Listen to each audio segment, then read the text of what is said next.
Previously on My Curvy Roommate is in love with me. Jane steps into the kitchen, her silk robe flowing as she surveys the messy counter. Amara, unfazed, remains glued to her phone, her bold outfit hinting at her carefree attitude.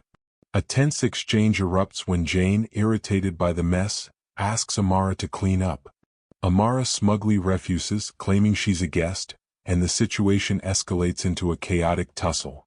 Plates shatter, and their shouting wakes Gerald, who intervenes to separate the two women.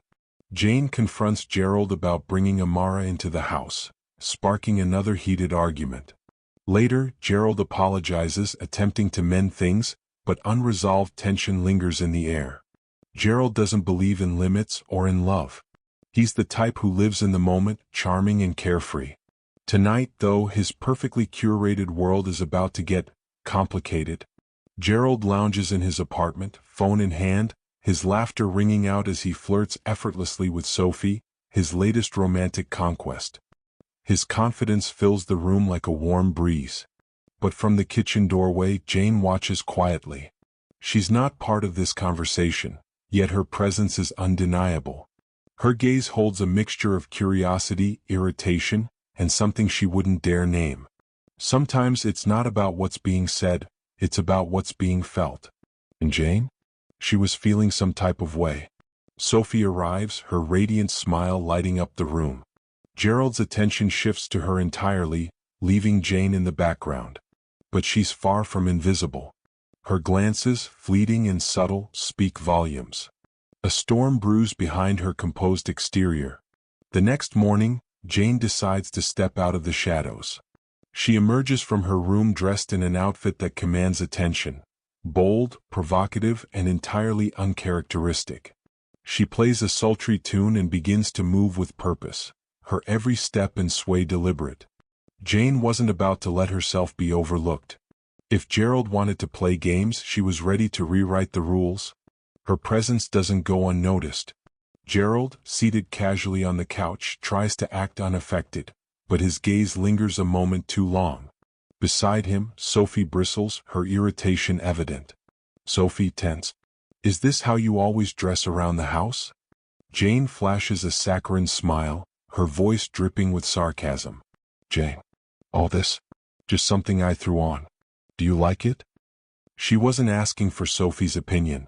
No, this was a message for Gerald. As Jane walks away, her head held high, Sophie's glare follows her. The tension between the three of them is as thick as the silence that lingers. Later that evening, Sophie corners Gerald in the kitchen, her tone sharp and unyielding. What's going on with her? She demands, her eyes narrowing. Are you sure you're not interested? Gerald, the master of deflection, chuckles softly, brushing her off with practiced ease. Relax, Sophie, he says with a grin. Jane's just, Jane. I'm not into her like that.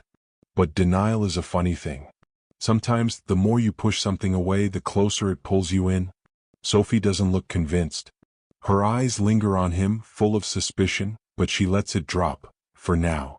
A sudden power outage throws the apartment into darkness. Candles are lit, casting a warm, flickering glow across the room. The three sit down to an impromptu candlelit dinner. The intimacy of the setting shifts the mood entirely.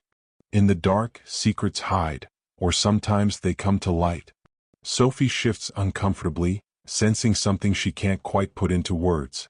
Across the table, subtle glances pass between Gerald and Jane, unspoken words hanging heavy in the air. The silence amplifies everything, every movement, every breath, every lingering look. As the evening wears on, Sophie steps out to take a phone call, leaving Gerald and Jane alone. The room feels smaller now, the air between them charged with an energy neither of them can deny. Their usual banter fades away, replaced by something quieter. Gerald's voice softens, his usual confidence giving way to vulnerability. You really know how to get under someone's skin, you know that, he says, his words carrying an unexpected weight. Jane, ever the master of wit, smirks in reply. Takes one to know one, she quips, but her voice betrays a hint of something deeper. It was more than words.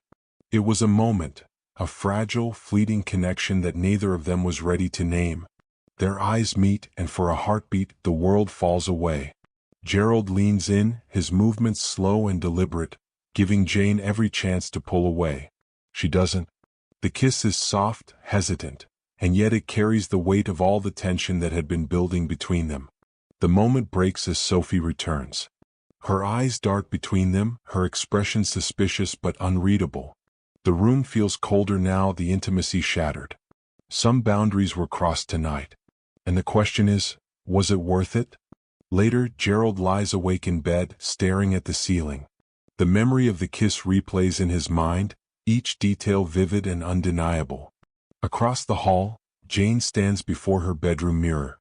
Her fingers brush her lips, a faint smile tugging at the corners of her mouth. Sometimes, the lines we draw are the ones we most want to cross. Tonight wasn't just a moment. It was the start of something neither Gerald nor Jane was ready to admit, a spark waiting to ignite. Thanks for watching. Don't forget to like, comment, and subscribe. Stay tuned for the next episode.